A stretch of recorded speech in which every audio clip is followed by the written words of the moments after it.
আজকে নির্বাচন কমিশনকে ধন্যবাদ জানাই। আমরা গত 17 বছর ভোট দিতে পারি নাই, সুন্দর একটা পরিবেশে আজকে তফসিল ঘোষণা হলো, আলহামদুলিল্লাহ বলি। আমরা চাই এদেশের ভিতরে শান্তি হোক। এখানে হিন্দু, বৌদ্ধ, খ্রিস্টান, জামাত, বিএনপি, চরমনাই সবাই মিলে আমরা এখানে সুন্দরভাবে বসবাস করতে চাই। কারো ভিতরে আমরা বিবাদ চাই না, কথা বলেন ঠিক কিনা? আমরা চাই সুন্দর শান্তিপূর্ণ একটি উৎসব মুখর নির্বাচন হোক।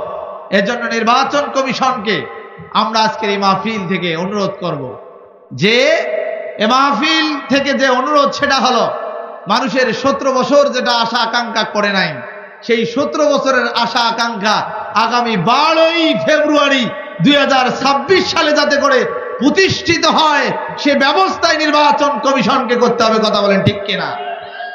শান্তিপূর্ণভাবে, আমরা কোনো দলের সাফাই গাচ্ছি না, দেশের শান্তির জন্য এদেশে নির্বাচনের প্রয়োজন, কথা বলেন ঠিক কিনা? এই জন্য শান্তিপূর্ণভাবে যেন নির্বাচন হয়, মানুষ তার নিজের যেটা ব্যক্তিগত সিদ্ধান্ত এই রায় যাতে করে দিতে পারে। আল্লাহ রাব্বুল আলামিন আমাদের এই দেশ, প্রিয় দেশ, শান্তিপূর্ণ প্রিয় মাতৃভূমি বাংলাদেশকে যেন আল্লাহ শান্তিময় করে দেয়, সকলে বলে আমিন।